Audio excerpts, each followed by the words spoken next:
Good afternoon, everybody from Madrid.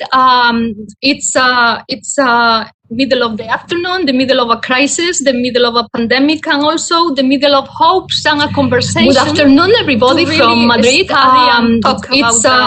nowadays middle of the afternoon, the middle of a crisis, the middle of a pandemic, and also His Excellency, the Ambassador of the United Arab Emirates in Spain. Majid Al Suwaidi. Then we have in Rome, we have His Eminence, the Cardinal Turkson. And then we have in Dubai an intellectual and a diplomat, His Excellency Omar Ghobash. We are going to talk and to tackle the issues and the ideas and their expertise, because we have excellent, and we have the honor of being able to talk to people who can have a way out, or at least an intellectual way of dealing with way outs. So first of all, let's pass the floor in this panel to our first Excellency, Mr. Majid Al Suwaidi, as I said, the Ambassador of the United Arab Emirates in Spain. Please, sir. Thank you, Angela. Dear Excellencies, distinguished guests, ladies and gentlemen, let me start by thanking all of you for joining us today on such a special occasion. Last week, the world celebrated the first International Day for Human Fraternity. Ever since our foundation in 1971, our leaders have worked relentlessly to promote mutual understanding between different faiths and cultures. Thanks to their efforts, tolerance is a fundamental component of the UAE's identity. Today, over 200 nationalities coexist peacefully, and you can find over 40 churches, 2 Hindu temples, a Sikh temple, and a Buddhist temple in our country. Fostering tolerance and mutual understanding between different faiths does not just contribute to peaceful coexistence, it also makes us better as people. It broadens our knowledge and our culture, and it allows us to empathize with those who come from different backgrounds and traditions. The times we are living in are unprecedented and challenging, and it's all the more critical for us to build bridges between civilizations in times of hardship. This is exactly what His Holiness, the Pope Francis, and His Excellency Ahmed Al-Tayyib, Grand Imam of Al-Azhar, highlighted to the world on February 4th, 2019 in Abu Dhabi, when they signed the document on human fraternity for world peace and living together, a fundamental statement for mutual understanding and brotherhood between Islam and the Catholic Church. As Ambassador of the UAE to the Kingdom of Spain, I'm proud of the brave example our leadership have set to promote peace in our region and the world. The latest example of this being the development of the Abrahamic Family House, a great groundbreaking project that will bring together a mosque, a church, a synagogue, and an educational center in the same complex on Saadiyat Island in Abu Dhabi. While this project is the first of its kind, I believe that it's just the start of a journey for Muslims, Christians, and Jews to come together to exercise their faith in peace and fraternity. Today, we are excited to host a conversation between His Eminence Cardinal Peter Turkson and His Excellency Omar Ghobash, and I thank them and our moderator, Angela Rodicio, for giving us their time for what I know will be a fantastic discussion. I hope this is just one of many discussions that we can all have within our communities, or even more importantly, at home, but for a global community united in its diversity, and one that promotes peace, tolerance, and mutual understanding, and rejecting violence in all forms. I thank you for your time, and I'll pass over to you, Angela, for what I hope will be a fantastic conversation. Inshallah. His Eminence, the Cardinal Turkson from Ghana, has been a long-time advocate for natural and human ecology, as he denominates it, has always stood for the defense and promotion of the rights of the most unprivileged segments of the global population.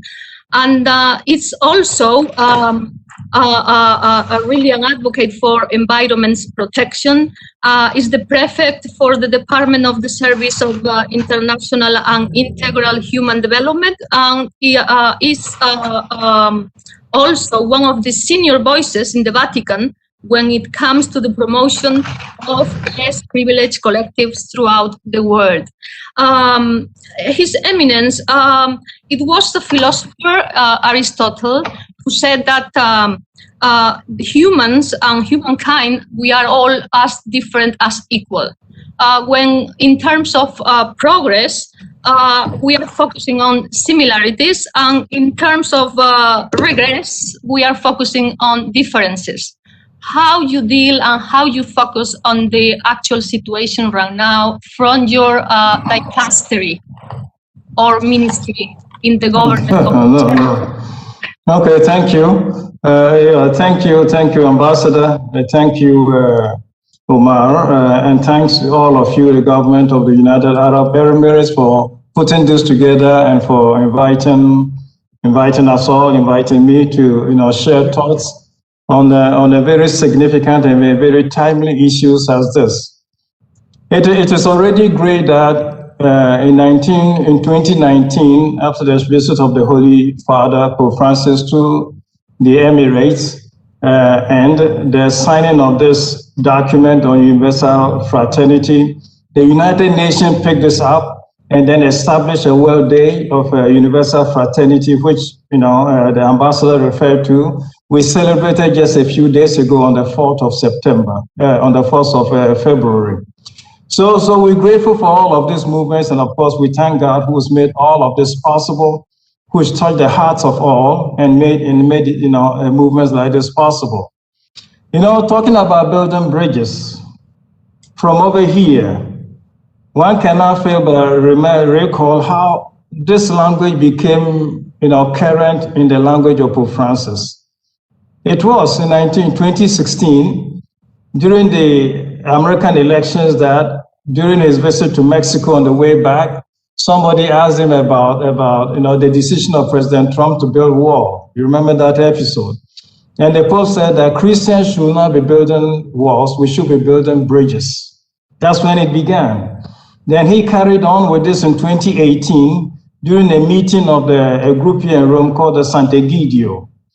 And there the Pope said that the task of believers is to build bridges and to become artisans of peace. Christians and believers, you build bridges and you become artisans of peace.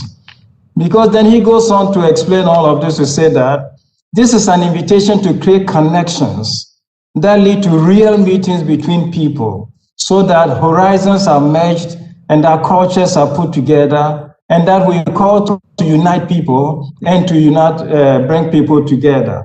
And he said for this, sometimes it may be important to heal the wounds of the past and to set ourselves new trajectories for the future. This is in his language, the way of building bridges. Okay, so we can, and that's that expression, build bridges. Build is to exercise labor, is to work. So building bridges require energy, it requires force, it requires some human labor, as it were. It's not something that just happens, it's something we need to work at. It's something that we need to pursue with energy, with enthusiasm and all of that. That's how we build anything. And this, for religious leaders, the Pope will say, because of this, every religious leader must be a solid bridge, and he must be a bridge of dialogue and a creative mediator of peace. That's what it is.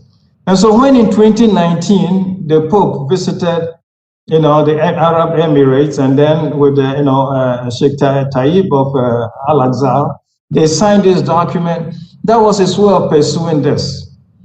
But if the Pope so promotes bridge building as a way of bringing humanity together, I'd like briefly to respond to the fact that this has happened in human history before. When at the dawn of the century, globalization with the electronic systems fashioning and bringing us all together, we talked about global village. We talked about everybody coming together. But then it took Pope Benedict to say that We're becoming neighbors, we're coming together, but we have not yet become brothers. So we can be neighborly and we can be together, one to the other, but this doesn't necessarily make us brothers. And we should go one step further towards working to become brothers. And that's when we begin to care for one another. We begin to make the concerns of the other our own concerns and begin to touch where the other one is certain and all of that. So I think the initiative that was begun by these two religious leaders is to make us move from becoming neighbors to becoming brothers. And that is our point, the point of our conversation this afternoon. Thank you. Thanks to you. His Excellency Omar Saif Ghobash is now United Arab Emirates Assistant Minister for Culture and Public Diplomacy, but previously held the position of Ambassador to France, and even previously more, Ambassador to Russia almost for a decade. He's also a writer, Letters to a Young Muslim, in which he writes to his sons exploring the notion of his own faith, culture and society in the 21st century. He's a member too of the advisory body of the International Center for the Study of Radicalization at King's College London, which is one of the most exclusive places in the world for studying this spread of extremist narratives. I would like to ask His Excellency about this. In moments like this, the crisis, when everybody is like focusing on the doorstep, on their small worlds, how are you dealing with narratives focusing or having headlines on walls and just living and dealing with their own small worlds in this big, huge one? Thank you so much for asking me the question, and thank you for having me on. And Your Eminence, if I could just apologize to you for having, I believe, canceled our first planned discussion a few weeks ago. Apologies. I just wanted to prepare myself properly for this occasion, and I wasn't ready at the time. Thank you. Okay. I actually think that what we are in the Emirates are doing is precisely what you've just said. We're actually focusing on the local scene because we believe that actually by taking what we're doing locally, we can then demonstrate that to our brothers and sisters across the region and demonstrate what can be done, because ultimately tolerance occurs at the local level.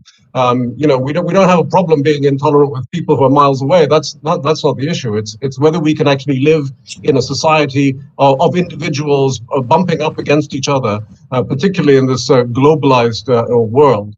The Emirates was essentially born out of a sense of live and let live, which is then translated into a tolerance of difference and otherness. We're 7 Emirates that were under the protection of the United Kingdom in the 60s. And in 71, we essentially were forced to make an agreement between each other. And these were tribes and leaders who had differences with each other. But in order to actually survive, they came together and made an agreement that allow us now to look at the Emirates as a remarkable example of tolerance.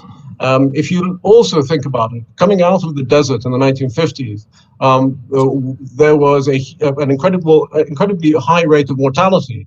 And there's a very famous story of Canadian missionaries who came to Abu Dhabi and set up a hospital, a small little clinic. There was pushback from some of the more aggressive men of the era, but the founder of the Emirates, Sheikh Zayed bin Sultan Al Nahyan, made sure that these missionaries were allowed to do their work and allowed to help children actually come into the world. And so it's understanding that we are actually all linked together in some way, and that nobody has the solution for all problems. We all need to deal with each other. That was quite clearly seen in the 1950s. And if you look at the Emirates today, we have 200 nationalities living here, very large communities in comparison with the local Emirati community. Over 80% of our population is foreign. And yet we have people who are working together and building together, even if their nations are at war with each other. In the Emirates, they come together and they work together because there is this very clear sense that we are all in a community called the Emirati community. And when we look at that example, we want to demonstrate that example of coexistence and cooperation to our region, which, as you all know, is not the most peaceful of regions. And so we think through that example we can do that. One further thing that I'd like to say is that it isn't just that example, it's leadership taking decisive steps forward to demonstrate a commitment to these values of openness and tolerance and diversity. And you have, as you know, the Abrahamic Family House, which is a combination of a church, a synagogue, and a mosque on one territory. We have the Pope Francis, who visited the Emirates, the first time a Catholic Pope visits the Arabian Peninsula. Again, sort of pushing at the traditional fundamentalist taboos on the subject of territory and the holiness of the territory. And I think probably the most important thing in the last few months was our recognition of Israel and a signing of a peace treaty with Israel. And essentially the political burial of anti-Semitism in our part, at least in our part of the Arab world. Extremely important demonstration of moral and ethical leadership. I hope that answers your question. Well, yeah, and let's go to back to the his Eminence, the Cardinal Turkson. I mean, you have a young country. He is in a millenary institution. I mean, how can you go and and to make a common base for young people, for the new generations with these challenges that you have and you just mentioned?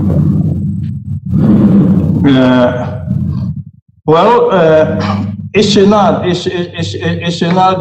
not be difficult. The one thing that needs to be recognized is that you call a particular group of, somebody in the generational rank, you call them young people. And young people belong to that era, that phase of human life, that is the subject of education and formation. Okay, so formation and education is the thing that belongs to the youth, young people, helping them. So you have them as it were, prepare their future. You nurture their future for them or with them. And so this is the place and the role for education, for formation, for opening people's minds to reality around us and to helping them accept the reality of their own existence and their own lives so that they're able to accept the existence and the reality of the lives of other people. The one thing that is very crucial for us when we talk about building bridges and moderation and tolerance and all of that, is to recognize that, there is a truth to be recognized about the human person, and that the human person is a created nature. Okay, in our createdness, we don't have perfection yet within us. It's something we aspire after, but we don't have it yet all within us. It just means that whatever reality we try to perceive, we don't perceive it in all its wholeness, in all its totality.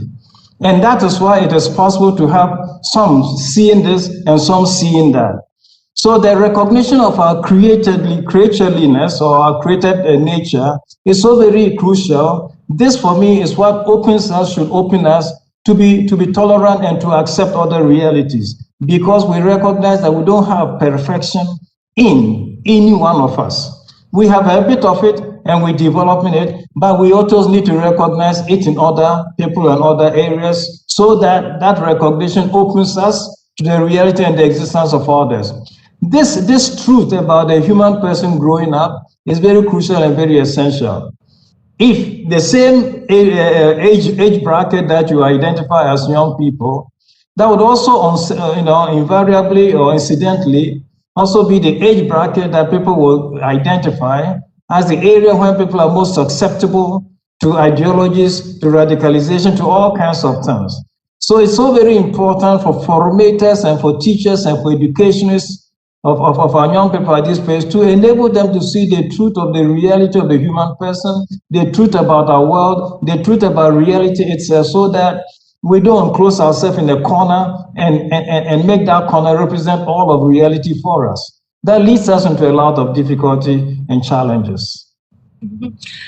Thank you. And His Excellency Ghobash, you said, and you talk about this deal with Israel. I mean, for if you look from abroad, from a distance, peace in the Middle East, it looks like a conundrum, you know? I mean, we still remember the famous announcement of the deal of the century and what happened at the end. So how do you think that in this whole, framework of building bridges, is this status now of peace in the Middle East? Well, I think what we did was precisely that, build one more bridge. And one of the things that we observed and leadership has observed over the last 70 years is that not speaking to the Israelis has not actually led to any positive outcome. Stonewalling, blocking, denying the existence of has not helped the Palestinians or the rest of the Arab world. And so we decided that there was a different approach, and it was one consistent with the way in which we deal with the rest of the world. And that was to open doors, to speak to the other side, without giving up our rights, or the rights of the Arabs and the Muslims, or the rights of the Palestinians. I mean, they're not for us to give up, but to create another platform in which we can all listen to each other, demonstrate that actually we don't need to live in hate, even if we have very, very important political differences, and to compartmentalize these different areas of activity. And it's an indication also that different parts of the Arab world have different imperatives. We are no longer very kind of one-dimensional societies and economies. We now have very dynamic economies, very complex societies, and we have a growing young population with aspirations, just as the Israelis do, and just as the Palestinian people have as well. And we want to demonstrate that we are taking care of our own while reaching out to the other. Thank you so much. His Eminence, I remember, I mean, I love this institution of the Abrahamic family house. I remember when the Pope John Paul II wanted to go from Ur to Hebron, just to repeat the trip of Abraham, in history. So we were all in Ur. I think it was like 60 degrees in the shadow, but it was a fantastic experience. So how you could, reignite and revive this dream of two popes before in the present, in this Abrahamic family house? In the first, I think the initiative calls for a lot of felicitations and congratulations on the part of everybody who just hears about and contemplates that idea and vision. It brings to mind, for example, a similar setup, not quite a place of worship, but a pyramid in Astana, in Kazakhstan, which is also a place of dialogue and conversation between different faiths. But on the other hand, talking about a place of worship, you probably recall that when this is probably on I say this on a very light note, serious. When for example, when President Erdogan entered the Hagia Sophia Basilica in Istanbul, the thing was he invited the Pope to come along and pray along together with them in that room. The house, the Abrahamic house that is being talked about is completely different from that. It's not an invitation to come to a place of worship of another faith, and it's a gesture. It's a gesture that for me goes beyond the thing of tolerance. It's a gesture of acceptance, and acceptance goes way beyond tolerance. Having a place already, the Omar, and the ambassador also, that in the Emirates, you have, the different places of worship of different faiths, but bring them all together under one roof. It's a sign of recognition, as it were, which is a sign of acceptance of the reality and the place of all of this, that these structures or these religions do serve the well-being of humanity and that they are worth having them together. Okay, so it's a gesture of acceptance, but it's also a gesture of a mission. Okay, it's a gesture of a mission that says, if, bringing all of you together here means we recognize in you something that can be done, something that is possible, and that this dialogue or bridge building that we're talking about is something that can be carried out, so that what is symbolized here locally can become the aspiration of the whole world and all the followers of your different religions. So that's why, so if I congratulate the Emirates for such a initiative or for such a project, it's because I recognize in that an expression of a symbol of acceptance or tolerance, but it's also an expression of a mission. What we can do here together, let's do all over the world, as it were, and build this, vision of coming together, to make religion serve the well-being and the common good of humanity. Mm-hmm. Thank you so much. I mean, Ambassador Al Suwaidi, I mean, how, from, on the ground, how can you be all-inclusive? I mean, talking about women, energy, business in this world. I mean, talking about, going to the ground and to the details of all these, general kind of intentions, pronouncements. I think that's really at the heart of it, is how we try to create opportunities for future generations. In my experience, most people are just really looking to have a better life for their families, for their kids, to be able to have a good job, stable job, and to create a future opportunities for young people. And so, in practical terms, the things that have to go alongside these conversations of interfaith dialogue and discussions of working together has to be that practical side of, well, how do we try to create opportunities to bring these people together to create new types of jobs, to new types of opportunities for different people, for young women, young men, and this is something that's really embodied in the UAE. We were discussing this a little bit, and I think this is where your question came from before this meeting. And in the UAE, we've been a country that has been dependent on oil and gas, on one type of energy, and we have taken that knowledge and expertise and gone on a journey to diversify our economy and to look at developing new opportunities for the young people that are in our country. And I see that the work that our leadership have done to promote tolerance and understanding between countries is part and parcel of that diversification, of having many people from different countries coming to our country. We're one of the few countries in the world that has a minister of happiness, for instance. Our leadership really have seen that you have to go beyond just talking about tolerance to fostering it and to nurturing it and to growing it. And so I feel that in the UAE, our leadership have really done a great job in creating the environment, promoting women in science, technology, and engineering. I can't pass without talking about our Mars mission, that yesterday we were excited to celebrate reaching Mars and going into orbit, where the team were majority women who were involved in the design and production of this project. And so these are just examples of the ways that the UAE is not just talking the talk, but is actually taking action, is taking steps to create opportunities for the world to come together, to work on things together, and to promote peace and harmony and economic prosperity in the world today.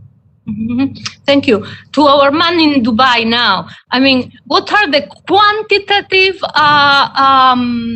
advantages of delivering on the ground from the diplomatic, economic, and at the end even a moral point of view? What, you're asking me for numbers? That's so unfair. Just go for it. Can you explain the question a little more? Yes. That we are really here now on the going down, from the this inductive, system of Yes. and systematic, opening. So what are the advantages? I mean, not going quantitative in terms of money, but it's really from the economic and diplomatic, point of view.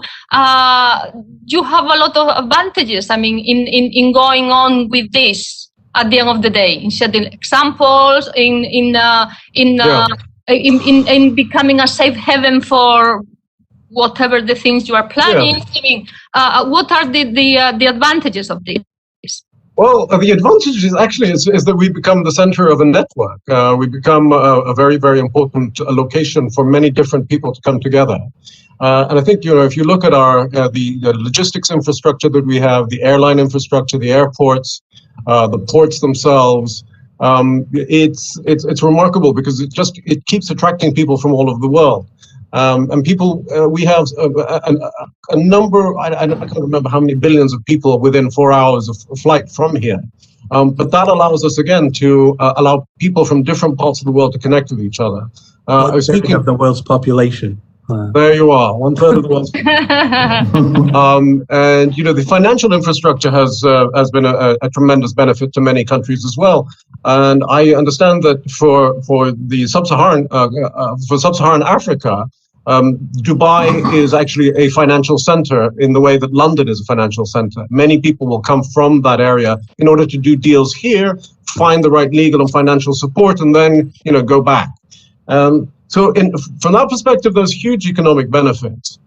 But it's also there's a kind of a cultural benefit because as we learn more about each other, our own youth becomes more equipped to deal with a world where things are changing all the time. Our kids are no longer surprised at difference or outsiders or new ideas. And it becomes a bit of a kind of a cauldron of clever things happening. Mm-hmm. So from also an economic point of view, to build a bridge is much more in economic terms is much more better than to build up a wall. Yeah, absolutely. Mm-hmm. Okay, thank you very much. Now going back to Rome, we are now in the middle of also this narrative of and storytelling of this virus and COVID crisis, going into governments and going into this fighting in the European Union right now, and how His Eminence think that is going to be the near future? The future. And how to fight this short-sighted narrative dealing with fighting this, is made very clear by Pope Francis right at the beginning. We can't fight this alone. This is not a period for lone rangers. Okay, it's not a period for lone rangers or people riding alone. This is a period for partnership, for multilateralism, and for solidarity and joint effort. Because as you know, the nature of this virus is such that as long as there's one individual in the world who still has the virus, the COVID, the rest of the world is not safe. So this is something that invites all of us to come together, to work together to eradicate this. Unfortunately, our experience with this has got a lot of challenges in this regard. Last year in March, on the 20th of March, Pope Francis asked our office here to create a commission, okay, to work on this virus in the world, and we decided to create 5 commissions. One commission was to maintain contact with the world outside, to find out how they're doing, what the experience with the virus is, what their challenges are, and how the Holy See might be able to lend their support. and to help them deal with the virus. The second group was to explore the consequences of the impact of the virus, the pandemic on our economy, on our jobs, on food security, even national security and our health care. There's a research group that is working, ferociously to come up with whatever. Then there is another group that, since the Vatican is a state among other states, to see how the Vatican can engage in partnership, diplomatic relations, advocacy group to leverage one thing, a universal and inclusive access to the vaccine or to whatever therapies or cures we come up with for everybody, leaving the poor ones not behind. This is the one area of challenge, because as you know, the discovery of the virus is becoming nationalistic, okay? Nations who can afford it are now paying well, to the extent that currently even the European Union is beginning to lament having been left out and being, it's still struggling for the virus. And if the EU, with all its resources, is fighting such a battle, how much more can people in the Amazon, in the Congo, in Africa, Southeast Asia, fight for this? So it's so very important that we maintain a certain sense of inclusiveness in our therapies, our cures, and all the solutions that we're trying to formulate for this virus. Therefore, we're encouraging the different pharmaceutical companies. It's good to develop the vaccines, but let's also aim at alternative therapies and cures. It's my knowledge and understanding now that there is a firm that is also working on tablets, okay? Tablets that can also deal with this. And as you would agree, it's far easier to transport tablets than to transport vaccine jabs. And so ours is to expand the vision, okay, of a research for therapies and cures and all. So while we maintain an inclusive vision, our inclusiveness is not only for for access to the therapies, but it's also an inclusion for the development of the therapies themselves that can help us get out of this. So if your question is, can we ever get out of this and pray for the future? Well, Pope Francis charges us to do that. He charges us to prepare the future. And be careful, he doesn't say prepare for the future. He tells us to prepare the future, which means that the pandemic has exposed a lot of other social inequalities and pandemics. Social inequality, racism, poor access to healthcare, and all of these. So prepare the future means prepare for a future without these defects of society, without these things which diminish the dignity of people, and anything that creates human dignity deficiency has to be eradicated so that all men can have access to what it takes to make us all live fulfilling lives on this earth. And whoever wants to answer, this last 4 years in the United States, we had like this kind of going back to the 1920s, 100 years ago, a policy of splendid isolation. Now looks like, and that president talked a lot about walls. Now, with this kind of announced re-engagement, is going to be positive for this narrative of work in the future, as you just said, His Eminence, and whoever wants to answer me? Angela, go ahead, please. May I jump in here? I just wanted to sort of add a personal experience sort of related to what Cardinal Turkson was talking about how these interfaith dialogues can really help to solve some of the challenges you mentioned, especially related to COVID. One example we had with the UAE is when the COVID crisis began, there was a lot of shortage of PPE and medical supplies and items like that were really needed by countries to deal with the crisis. And the UAE was very active in this area in taking some of our surpluses and sending them to different countries around the world. And one of the projects we worked on was with the Vatican. I know because my office helped to work on that, and where we helped to send the Vatican sent us a request to help send PPE to people in the Amazon in Peru to help with their COVID situation. And so working together with the Vatican, we sent supplies to Peru. So there is like a perfect example of how the dialogue between UAE and the Vatican, which started about an interfaith dialogue, really had benefits that were broader than just the interfaith discussion, and brought together sort of non-traditional partners to solve a crisis that we all faced. So sorry to jump in there. No, that's great. For sure, that's very important, because I mean, I think that if you have not only a bilateral experience, we are talking about a multilateral now, which is the place, and then you also have the possibility, because you are a very rich gas and oil country, so it's like kind of having a whole framework for activities and jumping into the action. But I was asking before, because it looks like maybe the atmosphere, apart from the fact that we're in this middle of this horrible crisis, opens up in this new kind of environment in political terms. Coming from the other side of the Atlantic, as we are now here, you know. I mean, it could be, His Excellency Ghobash, important to have this new re-engagement policy instead of isolation, kind of as we had in the previous years? Well, thank you very much for that very difficult question. 2 minutes. We are enthusiasts for all U.S. policy, if that's what you mean, and we're it's not for us to judge the way the U.S. administrations want to take the world. What we do know is that we will work with whoever is in the White House. And what we also do know is that we have our values, and we will always try to express them as clearly as possible to our partners in the U.S.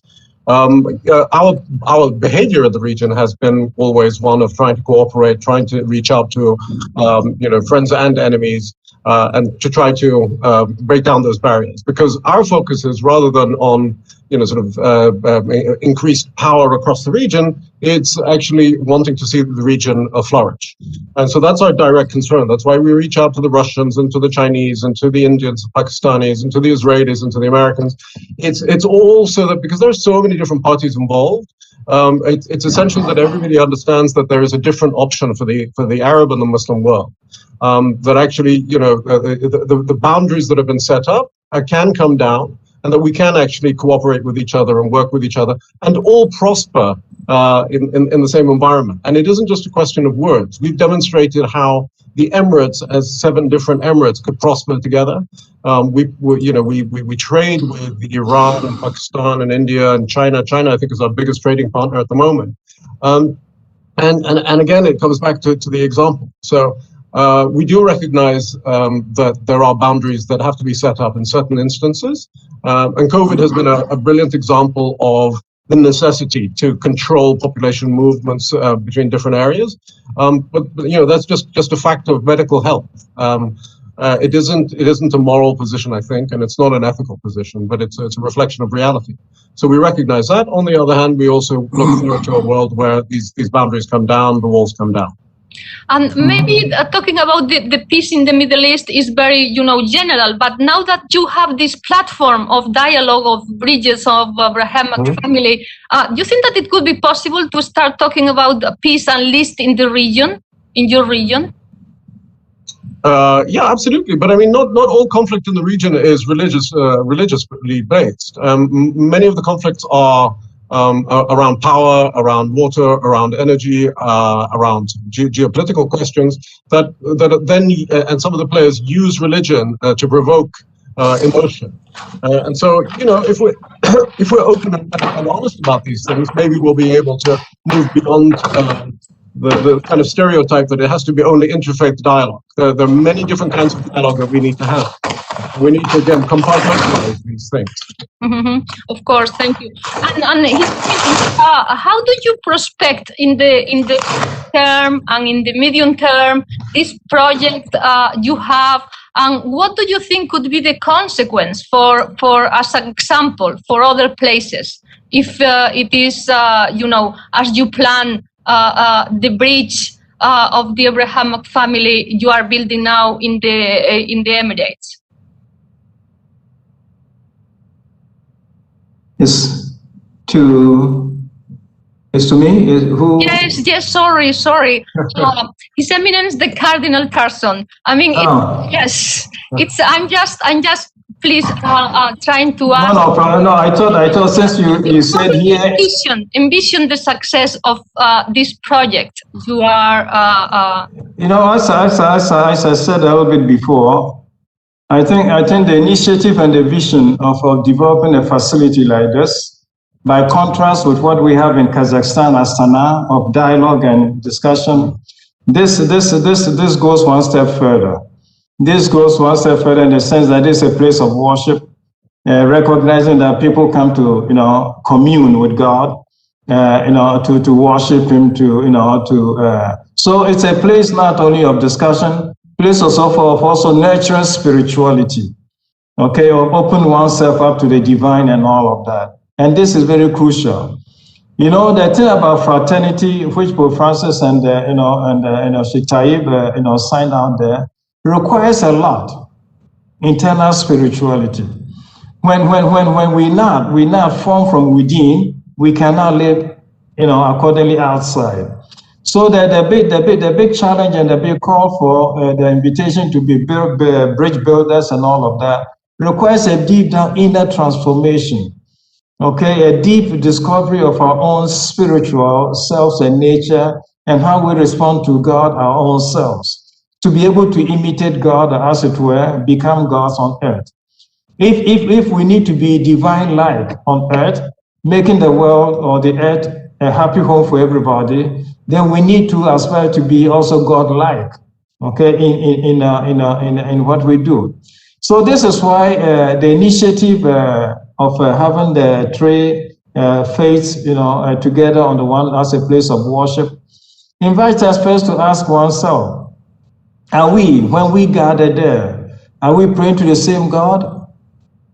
And the likelihood and the possibility that we pray to the same God already disposes us a lot to open up to each other. If it's the same God that we're praying to, then it minimizes in a way even the differences that we have here on earth. Okay, recognize what it is. And this, your question you put in the first about United States is over. I don't want to return to it, but for me, for me, this is why religions have a very important mission for unity of mankind. It's not only because of the fraternity, universal fraternity celebrated, but religions have a very crucial basic mission for the unity of the human race, which no other institution on the earth can have. Because in what religions profess, I can illustrate in so very many ways, but you see, because for people of faith, what we believe in is God, all right? And after God, we don't have religion. After God, what we have is a human person. And then from the human person, we have religion. Okay, so religion is not the first thing created by God. It is a human person. And the human person expresses its relationship with God in religion. Therefore, every religion truly, while it renders worship to God, must promote the well-being of the human person. When then we have a situation where religion also becomes the basis for creating differentiated growth, differentiated development, leaving some behind, leaving some out there, creating bridges and all of that, then we betrayed religion. Especially in a country which makes religion its basis. In God we trust. How can our trust in God still generate a structure that makes such differences exist so that, human person, whatever. So it's so very important that we learn to witness and make our religion come alive in our policies and what we do. So the gesture in the Emirates with the three groups coming, it's an instance of making our faith and religion come alive, demonstrating how it invites us to be open to each other and how it invites us to, to work together to live our unity. And this must be a message that goes out to the rest of the world. Well, I remember that I studied in the school that religion in the word etymologically is coming from Latin and is coming from religare, which means relation with. So it's everything is basically in the word. Thank you so much. We have less than 10 minutes left. So if you agree with me and you are for it, we can close each one of you with a close statement. If just kind of summarizing up the whole conversation, and we start with the writer, diplomat, and thinker Omar Ghobash, if you agree. Can I disagree?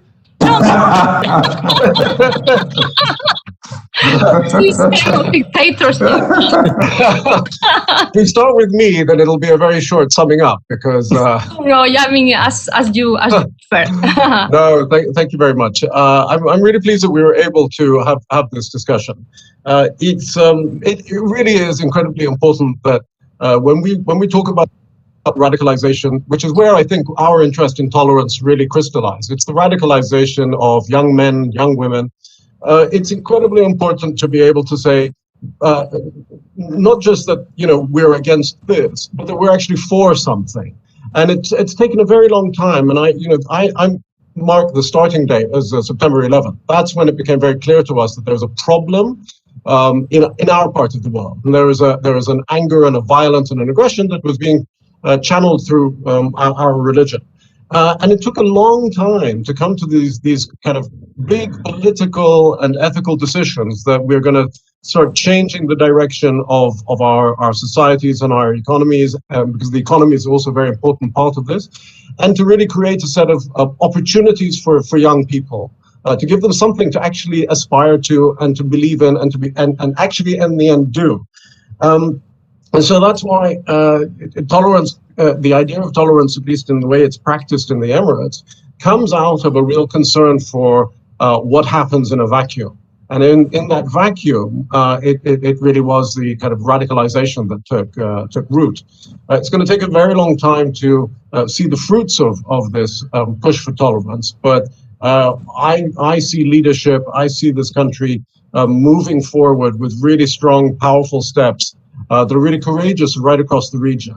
And I think we're on the right track. Thank you so much. His Excellency Al Suwaidi, I mean, what in terms of, for your close statement, plans for this, when we come out from this crisis, what we could learn in terms of planning the future in a positive or, let's say, optimistic brackets way? Well, I think that the imperative there is that we have to learn or take away some lessons from this crisis. I participated in a lot of workshops and discussions where we were aware of this danger of a crisis like that of COVID. We see a lot of crises, be they climate change issues, be they related to migration. There are a lot of pressures that lead to crises like this. And it's important that we work together as a global community. And as His Excellency Omar pointed out, it's about what are we for? It's about developing some sort of positive ideas that are moving forward. And what I feel very proud about in representing my country is that our leadership have taken very brave steps, be that in making outreach or agreements with Israel or things like the Abrahamic Accords, or on things like embracing renewable energy or trying to diversify the economy and develop new opportunities for young people in non-traditional sectors that we're not used to. And so our country is a country that is really taking a leadership role. We're not telling people that they have to be like us, but we're saying, let's work together. Let's get as many people connected and working together and come up with some solutions that tackle the many challenges that we face today. Thank you so much. And His Eminence Cardinal Turkson, what in your opinion could be like a kind of roadmap to come out from this global moment of discomfort, of kind of this poor way of being general when you are so close up with problems at your place, in your doorstep? Well, the roadmap, I think, is what the Holy Father and the sake of the Al-Aqsa indicated to all of us, all of humanity, when they did when they met, 2 years ago, as it were in 2019. The roadmap is the discovery of the fraternity of the human race, that we all belong together, that we share a common destiny, that we live our lives in wombs, as it were, which are universal. Not only and this in a very real way. It's interesting. I don't think I want to go into any, teach anybody Greek or Hebrew or anything here. But the Greek word for brother is adelphos, and that means from the womb. So brothers and sisters are considered to be from the same womb. And if they are from the same womb, then it means they share the same nature, they share the same dignity. So brothers and sisters, you don't have one brother who has more dignity than the other. So the sense of brotherhood invites us to consider that which we have and share in common. And that which we have and share in common is the engine that moves and propels us to commit to our own common well-being. So the roadmap is in our fraternity. That invites us to come together, to work together, build bridges, encounter each other, dialogue, and talk to each other, fashion links and whatever, partnership, multilateralism, and all of that, because we essentially one. And despite the variations and the differences, we need to come together. So fraternity and hopefulness. I think everything that has brought us to this conversation, especially with the crucial symbol of this house for the true Abrahamic faith, is to launch a message of hope. Okay, and the message of hope always invites us to look at the future. And as Pope Benedict would say, to look at the future is always to look at God. And it is to learn to hold on to the hand of God, to do what humanly is impossible to do. We people of faith, okay, so if we're speaking with it, we say, Inshallah. Okay, so with the help of God. Christians will say, by the grace of God. So we know that with the help of God, we can do a lot of things. And that's why this symbol we contemplate and talk about today becomes a symbol of hope for all of us, with the help of God, to be able to do what otherwise is not considered possible. And that is to make the world a better place for all of us, for the children, the future generation you talked about, and for those living in now, and to be able to live this world as a livable space for the world who will come after us. So, ecologically, let's prepare for the climate summit that is coming up in Glasgow and commit to improving upon the world. Thank God the United States under Biden is coming on board. And so we hope we can improve upon the earth and be a better place for us now and for those who will come after us, a solidarity for the future generation. Thank you. Thank you so much. We have been given an hour, and this is sharply an hour. So we are not in Germany, we are in Spain. Excellency, the ambassador in Spain. So thank you so much for this instructive and rich conversation. I really enjoy it. I hope everybody too. And thanks so much to His Excellency Omar Ghobash. Thank you. Thank you so much. To His Eminence, the Cardinal Turkson, has been a great. Thanks. And our host, the Ambassador in Madrid, His Excellency Al Suwaidi. Thank you so much, and good afternoon, everybody from Madrid.